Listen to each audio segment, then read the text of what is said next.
Welcome back to the Mina Show featuring Lenny, the only NFL podcast where one of the hosts thinks a green dog blitz is when a new dog shows up at the park. That's Lenny. I'm Mina Kimes, and I'm joined, as always, by my friend, the host of the Domonique Foxworth Show. You can find him all over ESPN, Debatable, Get Up, First Take. Did I get everything? Domonique Foxworth. Yeah, sure. Whatever. What's up, buddy? Good to see you. How you feeling? It's good to see you, too. I'm feeling good. Did you enjoy Monday's game between the Niners and the Rams? I did. I mean, it feels like another one of those kind of throwbacky games where it's defense and running the ball. I enjoyed the game. Debo is incredible. The Rams are really concerning, and I think I was one of the people who was kind of defensive of Cooper Kupp over the offseason, whereas people generally, and maybe this is just a small circle of football fans and analysts. People are criticizing Cooper Kupp? Who are these people? Well, I think it's like comparing Cooper Kupp. Cooper Kupp had the Triple Crown last year. So, like, in my view, I was like, all right, he's like the best receiver in football. Yeah. And there are people who are like, he's not in the top 5.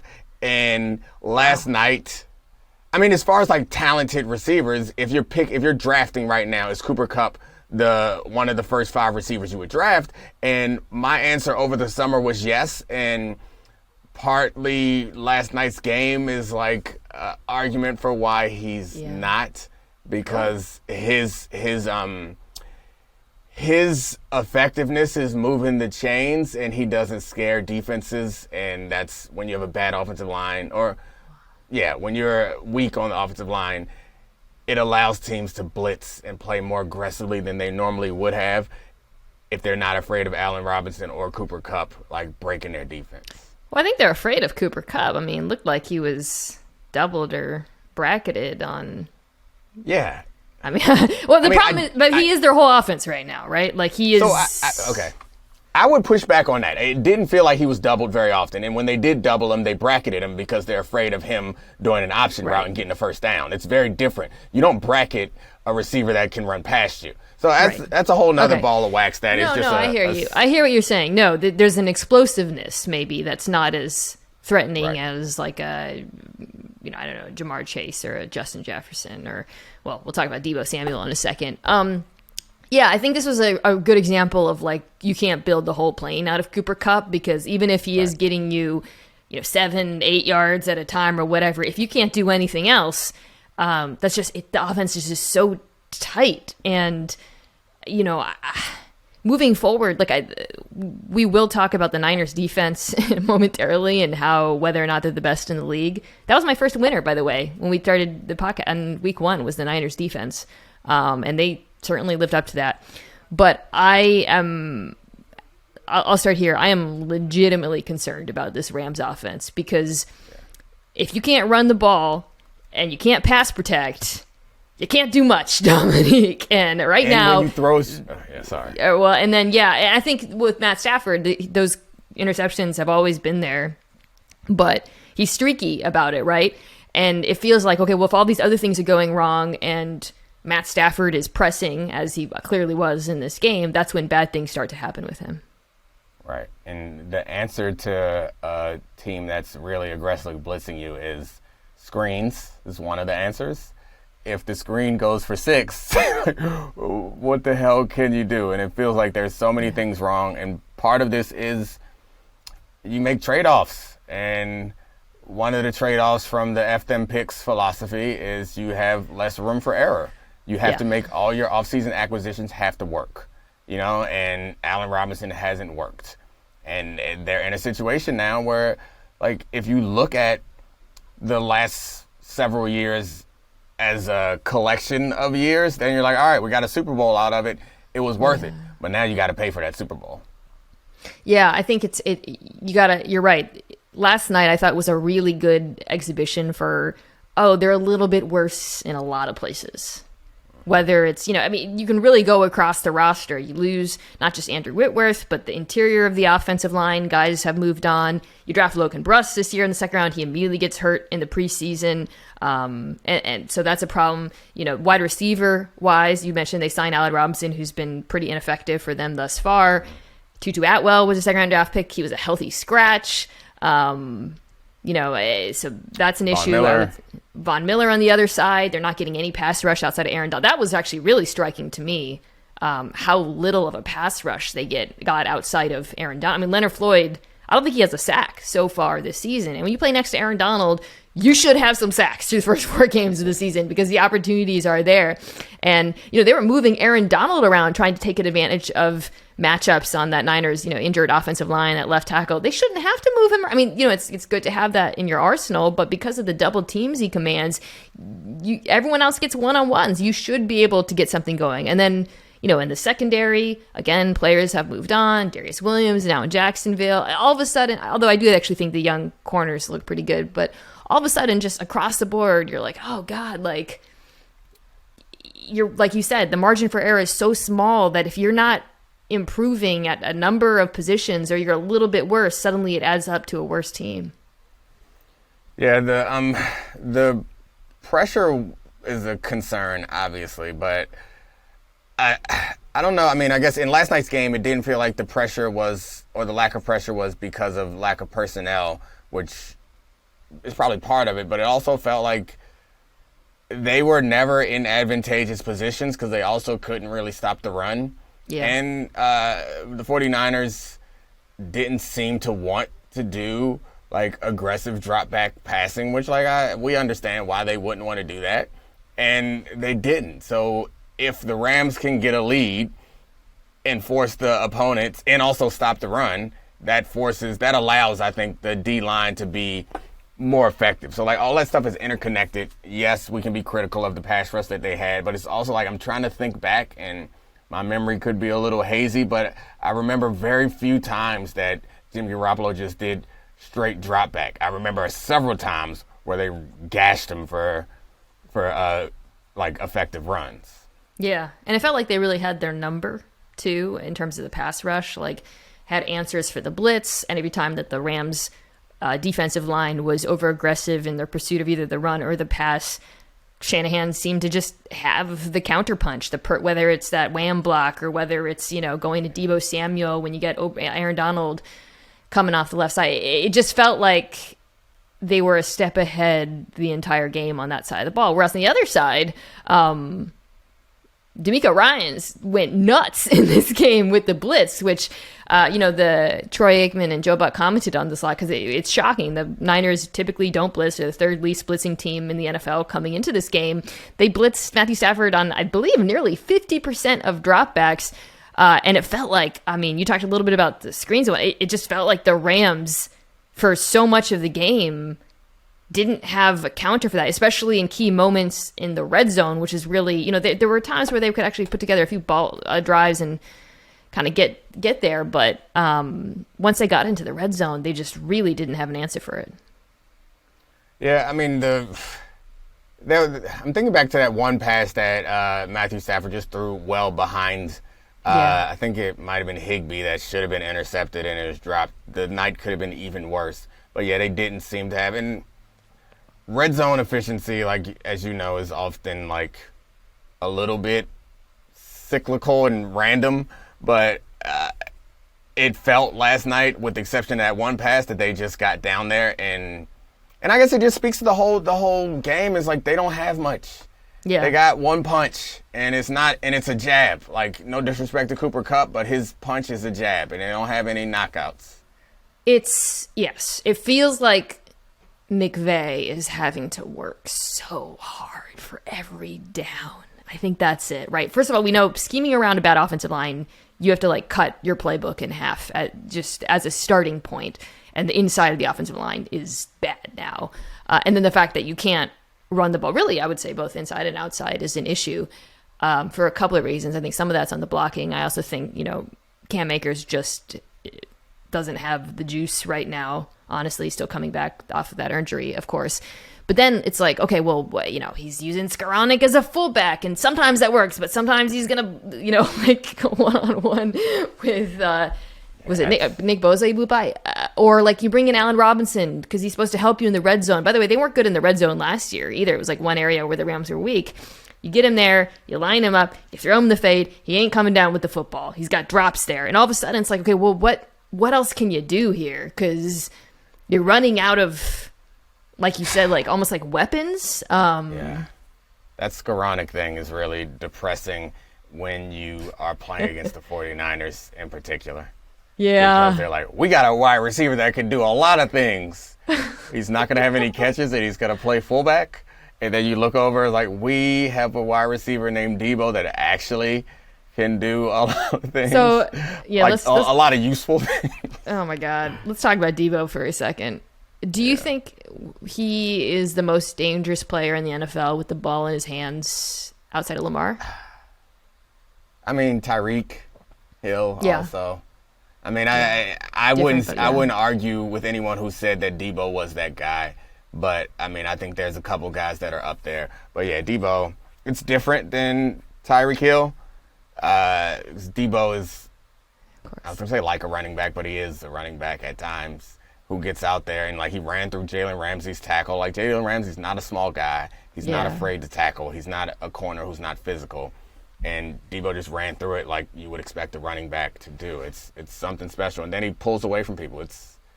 He is special, and Shanahan uses him in all the ways that he can be used. It's that combination of the strength and acceleration that is just so unmatched. I mean, shoot, sometimes with the ball, he looks like Derrick Henry, like at the end of games, just untackleable, but then sort of like gaining power as the game goes on. He seems to get, I swear to God, he looks so big on the field to me sometimes too. I think it's just contrary to the expectations of like a wide receiver moving that way in space, but like, it looks like, and I don't know what broadcast they do where they'll like make the guys bigger. They like, Oh, that's Fox, right? Where they do Fox does that. Yeah, it feels like someone made him a little bit bigger on every play. Yeah, like just I a little. got you. I thought you were talking about because Fox does those like those. the like cartoons that are like graphics, but you're not talking about that. You're talking about like when they zoom in on a player. The Fox ones are demented, where they give everybody like an insane 8-pack and like just make everyone like weirdly sexualized and jacked. You remember the Ben Roethlisberger one from before he retired? Have I ever shown this to you? Okay. It's incredible. I think, yes, obviously, my big take, I mean, we know Debo is amazing. My big takeaway from this game, offensively, I thought the Niners' offensive line looked a lot better than I expected. Part of the reason why I picked the Rams in this one, and the Niners Twitter dunked on us, at NFL Live, we did a unanimous Rams pick, and it was, we tried to never do that because for this team social is just like our constant. And it's funny because I don't think I believe the picks across like the country were pretty split on this game. It was a very close line. I saw the pregame show. So you just know these team socials are just waiting. They're looking for anywhere. Can we find a unanimous pick? Can we find, I mean, we gave them a really, a nice tasty one served up, but I swear to God, they'll look for like a social media. They'll do whatever it takes to find like bulletin board material for these tweets. But credit where credit's due. So, but what surprised me, like I said, the reason I picked them was I thought the Trent Williams injury would be bigger. And in recent weeks, I've expressed some concerns about this Niners offensive line. But I thought they played really well. I thought, granted, Jimmy Garoppolo throws the ball pretty quickly, but I thought they did a great job of game planning for Aaron Donald. Running away from him, moving the pocket away from him. And I was really impressed with how they looked up front. Yeah, I thought the Trent Williams injury was going to be bigger. I mean, I guess we still have season to go to see how they hold up when they are down and they do have to drop back. But I mean, it's also running the ball. Having Trent Williams out there who's quite possibly the most athletic man at that size, they're going to miss him. And they haven't missed him yet, but we'll see what happens going forward. Or they didn't miss him in this game, at least. We'll see what happens going forward. But I don't know. We had this conversation on Get Up earlier today about them being the rematch for the NFC Championship. And are either of these teams Super Bowl contenders now? And I am... What, you laughing because I'm forcing these dumb topics on No, I did show? the same thing this morning. I like it. Okay. Yeah, I mean, it was a good question, I guess, because it was hard to answer because, like, the 49ers... They're the same. they don't really feel like it, but they never really feel like it, and somehow they always end up in contention. And the Rams, definitely not. To me, right now, it's the Rams. Okay. The Niners. The same team, basically. Same offense. You could argue that the defense is going to be better this year with Travarius Ward, and then Talanoa Hufanga's been incredible for them at safety. So, improvements in the back end. The pass rush is, of course, as good as ever, whether they're just sending for blitzing. I guess maybe the case for them being a Super Bowl contender, despite, again, largely being the same, to me rests on a couple of things. One, right now, offense is down. There's like a bigger conversation about that and whatever, but it feels like this is a year where the best defense in the NFL, and I kind of think they are the best defense in the NFL, coupled with a game manager quarterback, provided he doesn't make any backbreaking errors, which is, of course, gigantic caveat, it feels like a year where they could win. And the other thing is, I think when I look across the NFC, if this is about just getting to the Super Bowl, yeah, I could see it. I think I look at the main competitors. You've got the Bucs and the Packers, both of whom have weaknesses on the offensive line and quarterbacks who struggle under pressure. Well, that happens to be where the Niners are fantastic. And then the Eagles. And I think that, I would obviously put the Eagles a cut above them, but they're a pretty similar football team in certain ways. I think that they match up better with them than perhaps most teams in the NFL. So it does not seem outside the realm of possibility to me that this team could get back to the Super Bowl.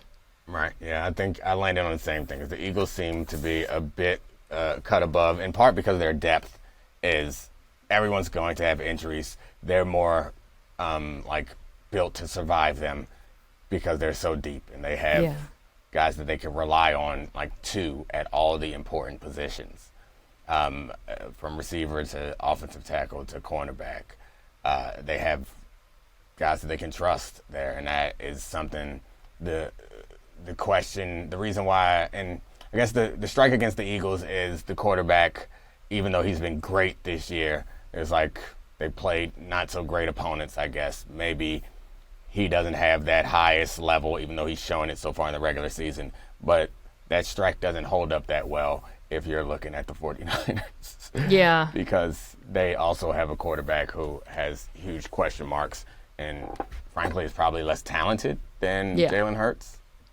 So, give me the Eagles. Maybe the 49ers can make a run. I guess my last question about this game coming off of it is, are the Rams fixable? Is there, I think because, it's tricky, man. Because this, we talked about, McVay's not playing with a full deck here.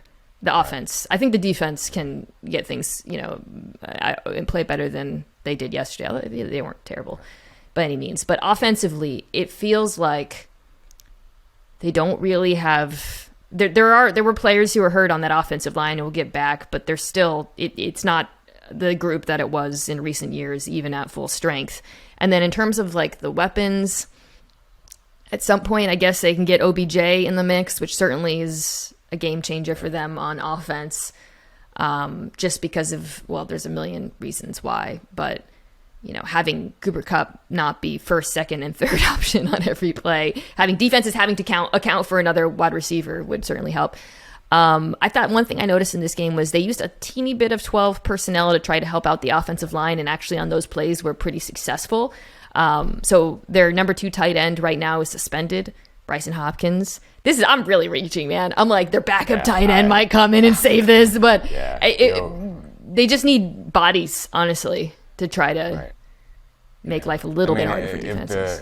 We don't know that Odell will come back and be himself, at least immediately. And if second string tight ends are not tilting the balance, so it feels very unlikely. So they can clip this for their social later when they go on a Super Bowl run in front of us. But I don't actually see this happening. It doesn't work unless there's a graphic. Can you guys make a graphic to put on Domonique that says Domonique doesn't believe in the Rams, their season is over? It's for the Rams social media. I'm fine with it. One last thing I do want to bring up. Kyle Shanahan. I love him. Domonique, how much do I love Kyle Shanahan? So much. Please give me a little 1 to 10, 9.6. Yeah, that's fair. I don't think I love it. Lenny's like a 9.7, so that's fair. I think he's brilliant. I think he's incredible play caller. Last night, I thought he masterclass. However, you gotta go for it on fourth down when you're there. I mean, come on. I know this is who he is. You had the chance to put the game away, and obviously the defense was locked in, and it didn't matter. But that's not always going to be the case, and you have to prepare for the possibility that Jimmy Garoppolo might throw an interception later on. And when you got the chance to get the points with him, you take him. You take them, especially. It drives me. I don't know. Like, what's it going to take? He's always been like that. It's not going to take anything. He's not going to change. It's his. I don't know. It's who he is. I don't know what to tell you. Like he's his father's son. He's still there with his thinking, I guess. And you get the good with the bad with Kyle. It's like, I don't know. It's like someone who's like the most beautiful person in the world, but like only thinks that they can be with. I don't know. Here's what why. Come up with an analogy. It's a tortured analogy. But my point is, the thing that's frustrating for it, because, there's a lot of coaches around the league who don't go for it on fourth down or whatever, and we criticize them in certain situations. You're so good at calling plays. So it's like he doesn't have faith in the thing that he is arguably the best in the NFL at. And also, by the way, your team is literally built to do this. He's old school. Like, he wants to run the ball more than he wants to pass the ball. Like, you have to take the good with the bad with someone like that. It's like, I don't want to go on the dating analogy, but you get the point. We need a better one. We need a better analogy. You have to. It's like, okay, here's a better analogy. It's like a job. It's like there are certain jobs that you have to get up really early to do. So like if you're a trash man, you got to get up really early to do that job. The good part about that is you get your whole afternoon to yourself. The bad part is you got to get up really early. You can't have the good without the bad. And Kyle Shanahan, yeah, that's even worse analogy. No. But you get the point. Okay, here we go. Okay. Kyle Shanahan not going for it on fourth down because he's such a brilliant offensive play caller with such, weapons who are optimized for the situation. He's like a master chef in a kitchen that is stocked with the best ingredients on earth. Okay, and for your appetizer, he makes you like a beautiful like sashimi dish with like caviar. It's incredible. For the entree, you get like I don't know why I'm going in a Japanese direction here, but I was gonna say like a Wagyu steak. I don't know. It's like an incredible, maybe like a little like I love trout. Maybe like a nice like smoked trout. With I don't know why I always smoke. Anyways, another incredible dish, and you're like, oh my god, this guy, everything he's cooking is out of this world. I'm like losing mine. Then all of a sudden, it's time for dessert, and he puts a single Nilla wafer on your plate and walks away. He grew up on Nilla wafers. He loves them. He grew up on them. It's a perfect analogy. You're right. That's what he grew up on. He grew up on kicking field goals when you can. All right, let's take a quick break and hand out some Nilla wafers. Yummy. All right, people, we are brought to you by Caesars Sportsbook, the greatest sports betting app of all time. See, it's not just about the daily promos, odds boosts, or the hundreds of ways to wager. It's about the immortal words of Caesar himself. You bet, you get with Caesars Rewards. Every bet you place on the app, no matter the outcome, earns towards exclusive perks at Caesars Rewards destinations everywhere. Hotel stays, concert tickets, bonuses, and more. Download the Caesars Sportsbook app, become a Caesars Rewards members today, and get more with every wager. Must be 21 years or older to gamble. Gambling problem? Call or text 1-800-522-4700. Do you know what we mean when we say tap to pay? Not to tap your shoes on the wood floor or to tap a maple tree for sap. Not tapping the shoulder of the server carrying hors d'oeuvres on a tray. Doesn't it seem like they always run right past you? No, we mean tap to pay with your contactless PNC Bank Visa debit card or payment-enabled device. For lots of things, but especially if you're, say, at an NFL game on a quest for a jersey or inflatable helmet or ankle socks, you tap to pay because it's the fastest winning play. And get yourself some more of those hors d'oeuvres while you're at it. Visa is an official sponsor of the NFL.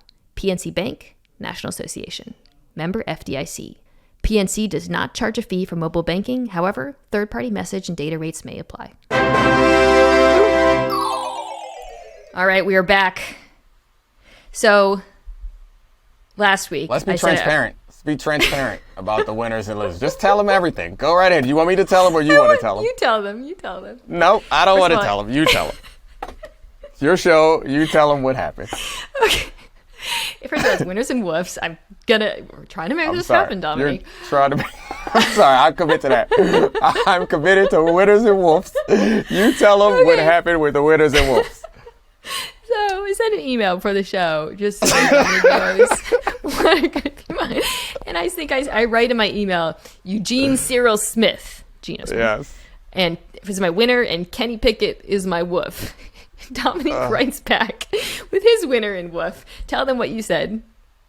I said Peter, Clay. Peter, Clay, Carroll, and Pickett was my wolf.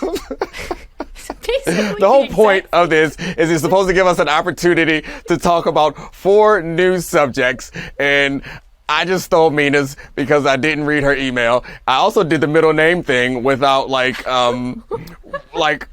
just like a mistake, or not a mistake, but like for the same reason. I did the middle name thing, and then you responded like, I'll just pick 2 new ones. And I was like, pick 2 new ones. And then I looked and was like, oh. I tried to do the thing where I tried to be nice and shame you at the same time. It worked. It was a nice shame. All right. It's actually for the best that you're going to go with the Seahawks as a winner and not me. So let's start there. The floor is yours. We're going to go, we're going to go winner, woof, because to be fair, my winner was slightly different. It was slightly different. It was slightly different. I went with Pete Carroll because I feel like Pete Carroll, like, this is the Belichick Brady thing playing out in the other direction. Ooh. It's like, and I imagine that Pete Carroll and Bill Belichick, they got to be the 2 oldest coaches in football right now. Yes. They probably, I don't know, call each other on the telegraph and talk about how Russell should have never left and Tom Brady should have never left. But like, I think that the Pete Carroll victory lap hasn't started, but he's revving up his engine because it sure seems like Russell can't get right, and Pete Carroll is like succeeding with Geno. Geno's putting up big numbers and they're winning. He's doing everything that Russell would have wanted to do if he had stayed there. I think that you're right on a lot of counts. I think from the narrative standpoint, and that is how literally everybody was just comparing Geno Smith and Russell Wilson's numbers right now, and we all know what happened. Well, I don't actually think everybody knows what happened with Pete Carroll and Russell Wilson and all of that. But people have a general idea of it. He is a winner. However, I don't think you can field the defense that the Seahawks have this season, and if you're Pete Carroll, who's a defensive coach, do any victory laps just yet. In a holistic fashion, but it has got to feel good. And I think what's probably got to feel really good is a lot of people, including perhaps your girl, blamed the Seahawks almost entirely when the Seahawks offense struggle. I would find myself, it's the offensive line, it's the play calling, it's the running the ball, it's whatever, not Russell Wilson. And I think you're now kind of isolating the variable a little bit. Now, it's a little bit unfair because there's many different points in Russell Wilson's career where he played different styles of football, so I don't think it's fair to... But over the last 2 years, I think we're seeing the same Wilson that we saw the last 2 years in Seattle, now in Denver, which makes sense. That's how time works. Whereas Geno Smith, in pretty similar circumstances, is executing this offense to perfection. Yeah, which is, and victory lap might be the wrong word, but gloat fest, I don't think it matters that his defense is bad. None of that matters. What matters is he had a much cheaper quarterback producing the same way that Russell is. And that's what it comes down to, because if the riff was between Pete Carroll and Russell, and most of the fans or the kids in this case were on Russell's side, it has to feel really good. And when Russell left, there was less, like, even from you, like, it didn't seem like Seahawks fans were like upset or concerned as much as they should have been, and that could have changed and I thought it was likely to change through the course of this year when I thought Russell and the Broncos were going to be good and the Seahawks were going to be garbage, and it's not. It's gone the other way. The Seahawks are better than the Broncos right now. The Seahawks offense was just really unpleasant to watch the last 2 years. Yeah. It looked very similar to what I was seeing from Denver, which is every now and then there'd be like an incredible magical drive and a gorgeous deep ball, but there'd be so many 3-and-outs, so many sacks, not taking what was available underneath. So I think there's just something very like aesthetically pleasing about watching Geno Smith like just methodically run the Shane Waldron offense. And I think that's, by the way, why this is working so well. He is a perfect fit for what Waldron wants to do on offense, which, Shane Waldron was with the Rams as their pass game coordinator. And, there's a lot of genes similar between them and what you're seeing in Seattle, the use of the tight ends, the under center play action. It just works. I think what's been remarkable about Geno, just to pivot this from, like the who's winning the breakup kind of talk for a little bit, is last year, so I expressed some skepticism. First of all, I thought he should win the job over Drew Lock, and clearly that's been the case. I did, however, express some skepticism because last year you saw he struggled under pressure. He has been dynamite against the blitz this year. I think you saw that against a very aggressive Detroit defense. He just sees the field really well. He has all of the correct answers. There was a play, I kind of joked about this, but when he audibled to, I don't know if you noticed, you saw this, it was a 36-yard run on like 3rd and 16. Right, yeah. That's all Geno, man. Like that is him being a very experienced and intelligent NFL quarterback. And I don't know how this season's going to go. He's only making $1.2 million, by the way. But I really hope, even if there are some downs, and there will be downs against harder defenses, he gets credit for what he's accomplished this year. And by credit, you mean money. Money, yes. I don't know where I heard this. It was a long time ago, but it stuck with me, is how restraints in certain cases or restrictions are like really good for creativity, and like how difficult it is to give someone a blank page and say, make magic. I think we talked about this a little bit when it applied to Russell Wilson, and how when you hand somebody the keys and like do whatever you want, it may not be the best for them, and not necessarily because they make the bad decisions, but sometimes when you are put in a situation where you have to work around certain parameters, you can perform better. And I think that's partially what's happening with Geno Smith, is they're like, all right, these are your areas to play. This is what we want to accomplish here, here, and here, and then these are your areas where you can do your own thing. I think like Russell would benefit from that, and Geno is certainly benefiting from that. And it's like Tom Brady, I don't know how things work in Tampa. I think the presumption is that Tom Brady just came down there and told Byron Leftwich exactly what he wants to do, and they're doing it that way. I do know that when Peyton went to Denver, that's how it happened. But when Peyton was in Indianapolis, Peyton had like pretty much complete autonomy. But that ain't for everybody, and it seems like it's not for Russell right now. You know what? Felt what you're just describing was something that was really in my mind watching the Chiefs against the Bucs, actually. Just watching like Patrick Mahomes, like that offense for the most part, like running the ball well, the screen game looked really good, and then every other drive Patrick Mahomes would do something batshit crazy, and that's the sweet spot, right? Like you don't want to build the whole plane out of crazy. You want Patrick Mahomes to elevate the offense in certain moments. But that's always the thing with the Chiefs, right? Is like, I actually thought when they beat the Chargers, that was too much just like, oh, Patrick, make a crazy play. Oh, but we're going to have some 3-and-outs and we're not going to be able to like run the ball well. Like, it's nice when it's kind of like the frosting and not the whole cake. Sorry, I haven't eaten lunch yet. If it's I'm hungry too. Keep going with these metaphors. Anyways. It's, and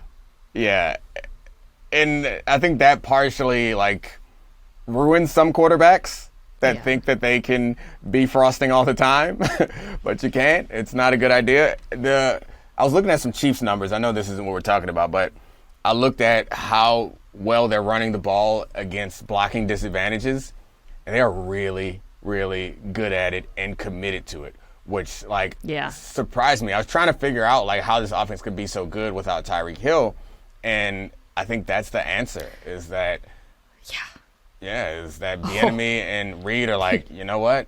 The offensive line is really good. They were bullying the Bucs. the Bucks. I mean, the other thing though is the offensive line has been good. What struck me, I know we're like suddenly pivoting to talk about the Chiefs, so we're not going to stay here, but that's the best I thought their backs have looked in terms of actually trusting their blocks. Clyde Edwards-Helaire looking decisive, because sometimes I would say he's like always like he can be like a tick slow, but he plays behind a dominant run blocking group, so it should be one of the most efficient rushing attacks in the NFL. Obviously, they get a ton of light boxes as well. So, anyways, they were over-expected too. The running backs are, both him and Pacheco. Yeah. All right. I lied. Last week I said we were going to go winner, woof, woof, winner, but I actually just the way things shook out because of some back and forth about the winners and woofs that we don't have to go into and some of the complications created by the pre-show planning. I'm going to go with my winner. I'll keep this quick. I was really impressed by the Bills defense and Leslie Frazier against Baltimore. We know that the Bills defense is good, shocker, right? But they're very banged up. Obviously, they don't have Micah Hyde anymore.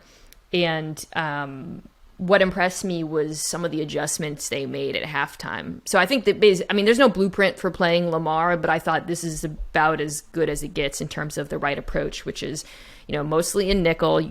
We've seen this before with Lamar. You want to have those lighter, faster bodies on the field, basically, which seems counterintuitive to how heavy the Ravens are and the fact that they can pound the rock. But it is, if you have, some stout defensive linemen, it's something that you can pull off. And then also in the Domonique in the second half, they made a few changes. I talked about the Niners defense and how they don't blitz. The Bills defense is the least blitzing defense, I think less so than the Niners. But in the second half, Frazier cranked it up from about 10% to over 20%. And it felt like every blitz was just like perfectly timed. And the Ravens were totally unprepared for it. So that was impressive. I thought the two linebackers, Tremaine Edmonds and Matt Milano, were outstanding in this game, and they're going to need to be with the safety injury. And then finally, the Bills' defense it's not very complicated, but I did notice they were using more disguise in the second half, spinning in and out of their typical cover 2 shell, and I thought that gave Lamar troubles as well. So I just wanted to give quick snaps to the Bills' defense and Leslie Frazier. Oh, quick snaps? Yeah, I'm with you on the quick snaps to the Bills' defense. They shut him out in the second half. That's TLDR. It was raining. Yeah, it was raining, so that was like a limiting factor also. But Josh Allen led the game-winning drive. We're going to talk about Josh Allen in that game, and Josh Allen was the best running quarterback in that game. Yeah. He ran the ball very effectively on important downs, which I don't think I would have ever thought that I would see a game that Lamar Jackson was in and the opposing quarterback ran the ball better than him. So that's all important, but like the second half, the Ravens defense didn't come up big, obviously, when they needed to, but to completely shut the Ravens out in the second half, and I know they could have scored if they kicked that field goal. They didn't go for it, which I don't think you and I have to have that debate. I think we're both on the same side of this one. But it's really impressive for them. Like the results, and for you to break down why the results were what they were is impressive. We'll see what happens going forward because no one has the single right answer for Lamar. But that was the right answer for that time. I have one little mini rant on the fourth down thing. Why is going for it always, I think you have maybe said this to me too, so I might be cribbing from our own conversations. It's always going for it, or just aggression generally, is always what the nerds want, and the old school football. Can't it be the reverse? Like, why can't aggression offensively in decision making, setting aside the fact that it's supported by the numbers, oh, terrifying, why can't that be what players, like, and offensive players do want it? Like, why do we always have to couch it as this weird binary, like, jocks nerds thing? Because there are jocks on the other side who want to be aggressive. Because it was introduced to us by the nerds. Like, it was something, there was a way of doing it, and then we started doing it differently, and people were pointing to spreadsheets and saying, this is why we do it differently. And so it became, like, associated with them. Like, I agree with you. And as a defensive player, I would like them to go for it. And I'm not on the field anymore, but I feel like a lot of defenders are like, take the points. Yeah. Whereas I am like, no, put it out of reach. or make my job even easier. Like, I don't know. Maybe it's because especially in that game when it's hard for me to listen to people say, take the points, trust your defense. Against then Josh we watched Allen. the defense give up an Super 80-yard soldier? drive. And then they could have also, right? Yeah. It wasn't like they.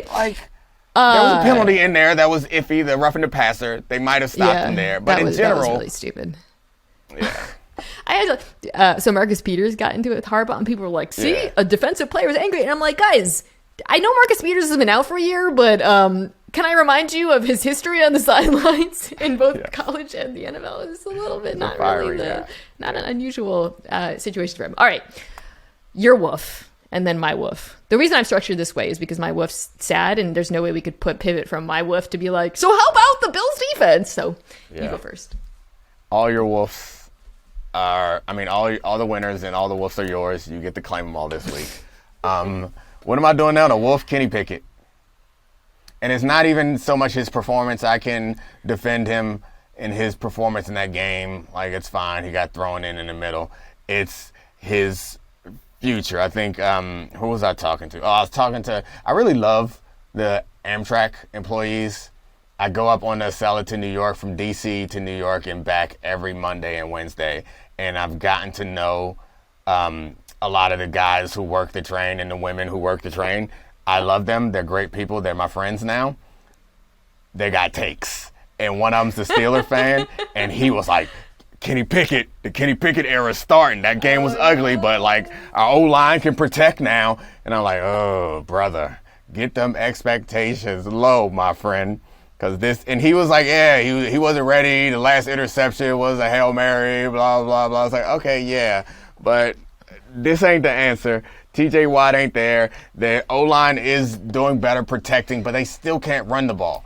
And what you need for a young quarterback, I think, is a way to take the pressure off of him. Ways to take pressure off of him is dominating defense, good rushing attack. They don't have either right now. And Kenny Pickett ain't the guy that, we've been through this before. I generally don't believe that there's like a quarterback that you drop on a bad roster and he just makes it good. But if that guy exists, it ain't Kenny Pickett. So I feel the wolf is partially about his performance, but it's mostly about the beginning of the Kenny Pickett era is going to be some tough games with a team that is not built to receive him. Yeah, so just to address his performance, he did not, obviously it was up and down. I thought that offense had a little bit more juice than it did with Trubisky. There was, he seems to have a nice rapport and trust with George Pickens, which is cool. Had a couple good throws over the middle of the field, used his legs. On the interceptions, they were tipped, but they were bad decisions, yada, yada, yada. Yeah. But that doesn't matter. What matters is that the next, I'm not the first person to say this, here's the Steelers schedule. Bills, who we just talked about, Bucks, Dolphins, Eagles, bye, Saints, defense still, good. And then you got Bengals, Colts, Falcons, Ravens, Panthers, Raiders, Ravens, Browns. This feels like the worst possible place to have started Kenny Pickett. And I think that's what's so puzzling to me about this. Because I was asked before the season, when should Kenny Pickett play? And I said, either play him now or wait until like halfway through the season when the schedule gets soft as hell. And they didn't play him now, and they literally waited for the exact moment. And it doesn't seem like it was premeditated necessarily. I don't know what's going on. Tomlin said they put them in just because the offense lacked, it wasn't, they needed a spark, I think was his words. But it literally could not be a worse moment to play him. Some teams and organizations have earned our trust and deserve it. The Steelers are one of those teams and organizations. However, I don't get it. I don't get it why at halftime, it would seem to me that you would want to give a quarterback the best possible chance to succeed, which would include a full week of practice with the ones. Not a halftime, we need some juice. The best argument I can come up for the Steelers throwing him in there is the same argument I had when they traded for Minkah Fitzpatrick. the argument back then, or the reason why people were critical of that is they were about to be bad and they had first round picks and they didn't have a quarterback. They traded those to bring in, or they traded the first round pick to bring in Minkah Fitzpatrick, a safety, which is a position that's like, it's not a pivotal position necessarily if you're trying to win a championship. And so, like, I could understand people saying, why are you doing that? Just go ahead and ride out this bad season, get a first-round quarterback. But the argument I made for that was they have a culture of, like, winning, doing everything you can to win, doing everything you can to be competitive, and not planning or not playing for the future, allowing the future to be the future, but we are going to be the Steelers, and they have always been that.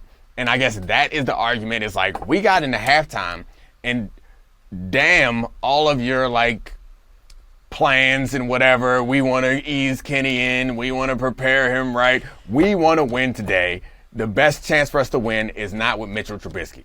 They could have learned that before halftime. But when Mike Tomlin decided that was the time, then that was the time. I don't really believe that argument, but that's the best thing I can do to try to make it make sense.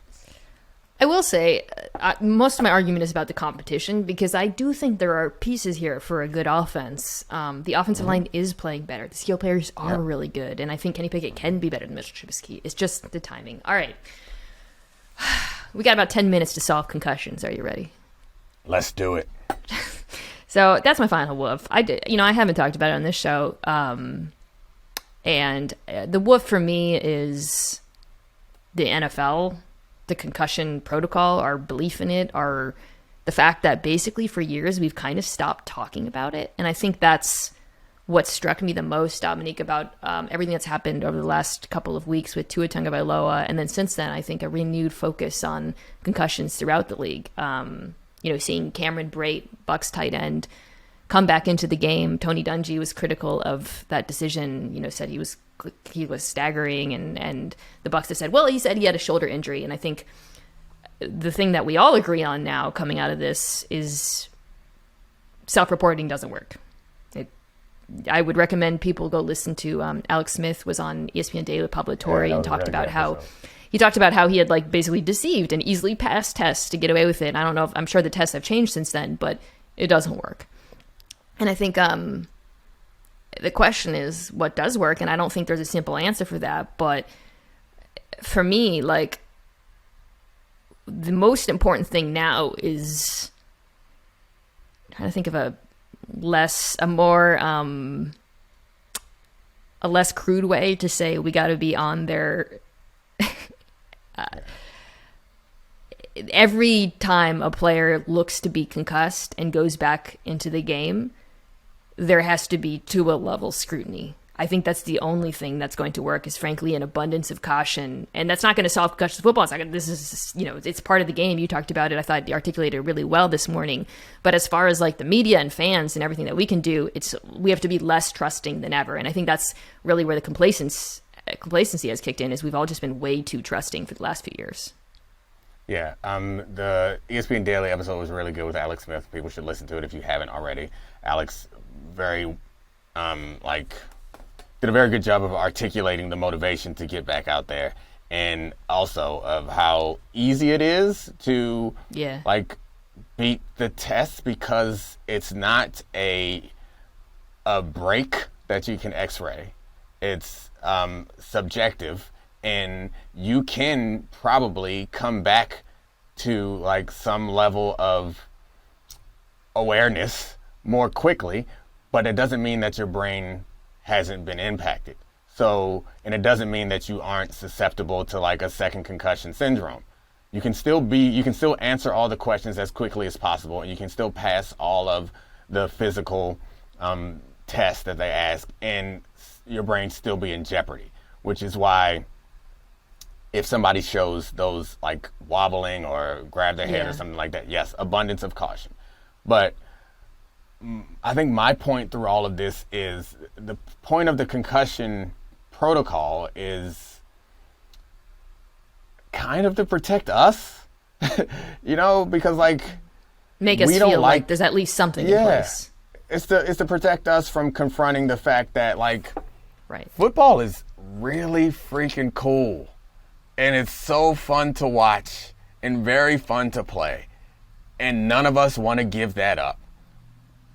But we need to understand that it's also very dangerous, and we can't take it out. We can't take the risk out of the game. And when you play a football game, particularly if you're offensive lineman, defensive lineman, linebacker, running back, these type of positions, you have subconcussive episodes the entire game, and those things can lead. And you look at like the players who we learn about who like commit suicide and have the really bad CT outcomes that are scary. Like those are not quarterbacks, or and oftentimes they're not people who take those big shots that we remember. Those are just guys who went in every day and had multiple subconcussive episodes through the course of their career. So, like, I obviously am aware of the research. I'm not going to pretend like I know more than, like, doctors and all that stuff. But I think that the doctors will tell you that this game cannot be made safe as it is currently constructed. So, like, I would never argue for the abolition of football. But what I think we should do is, like, not be all sanctimonious when we see this stuff, and accept that we are also a part of this and do what we can to like be honest about it. And so, yeah, we don't want to see the big, ugly, gruesome hits, but everybody on that field at the end of that game shook hands and went back to their locker room. All those guys, like, theoretically got a little closer to CTE. And it's not just Tua. That's all. I think like what you said at the beginning kind of about concussion protocols for us. I think like that was something that struck me as like, oh, as soon as the Tua thing happened, it's like, okay, they're going to try to isolate the bad actor and say, hey, this happened, but it's not the normal thing and the protocol works. And actually I was wrong, because it does sound like there is acknowledgement, and we'll see what it actually leads to, that the protocol doesn't work, that it wasn't just a bad actor. We know, by the way, that, you know, multiple people are involved in making a decision for a player to go back on the fields.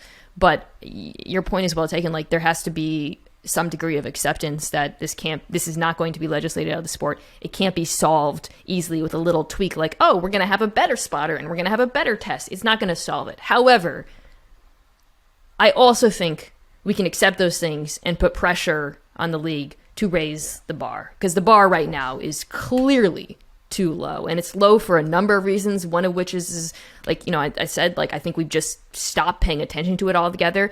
Our friend Jay King had a column at the beginning of this year about after the death of Vincent Jackson and Phillip Adams, former NFL cornerback, killing people, barely raised an eyebrow amongst people in the league. And I think, and his conclusion, this column was like, wow, we really stopped caring about concussions. And I think we can undo that. We can at least start putting pressure. Like, if a player like Cameron Brate or Tua looks concussed, that should be enough. There should be an abundance of, and I'm not saying it solves the problem, and I'm not saying it, but I do think, like, at least the complacency can be addressed.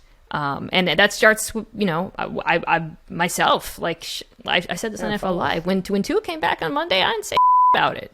No, I was asked about it on SportsCenter. I said, well, they asked me, they said, well, it looks like, do you think he should have been getting the game? And I was like, well, yeah, I mean, I saw him hit his head, but they said he passed the test, and I shouldn't have said that. Yeah. That was woefully insufficient.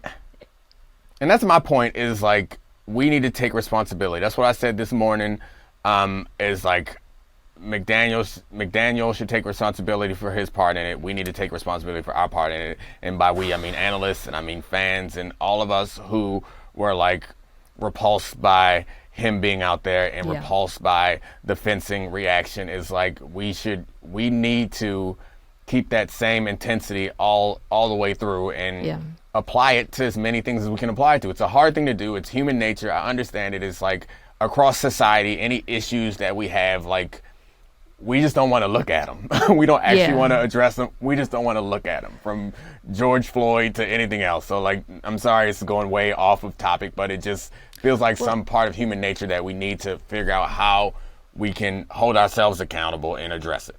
What bothered me, like Mike McDaniel, I'm sure he seems like a good guy who cares about his players, and I don't think there's any like malicious intent, certainly. But one thing that really bothered me about the way he's talked about this is how definitive he's been. Just continually saying, I have complete faith that we did the right thing and I trust our doctors and what. Like, dude, if there's anything to take away from all of this, it's that you can't trust any of it, and we don't know what the hell a concussion looks like in the moment. Yeah, and I think all of us need to be less. I mean, the NFL wants us to be definitive, to feel like, okay, that's a concussion. This is not a concussion. They did it right. They did it wrong. But the reality is, this is messy as hell. Like, we know that you can't diagnose them in the moment. So I think for him and like other people in and around the league, like we all have to be a lot less definitive moving forward, because the only thing we've really learned from this is that we know a whole lot less than we think we did at this point. Yeah. I mean, I just wanted some more like recognition and compassion from Mike McDaniel there. It's like, don't be so defensive. It feels to me like, I know people say this often, like, what would you do if it was your son? You don't even have to go that far. It's just like, what would you do if you didn't work for this organization? What would you say? Like, it seems obvious. It's like, and I try to imagine myself in that situation. It's like, I like to imagine that I would feel terrible. And I don't think that I would do anything different than Mike McDaniel. I'm not trying to say I'm a better person than him in any way. Like, if the doctors, which they did, told him he could play, I would have put my quarterback back in the game also. And I would have started him the following week if, like, during the week he passed all the tests. Like, that's not my job to, like, do concussions. But after what happened, I like to think that I wouldn't stand up and say, we did everything right. No. So, like, something was done wrong, obviously, and you were a part of it, and you had the ability to not do that. And hopefully he learns from it going forward and whatever. Now, hopefully other coaches do too. But, I won't hold my breath. All right. That was a lot. Domonique. Can we go eat now? I'm hungry. I'm really hungry. I'll see you next week. Bye.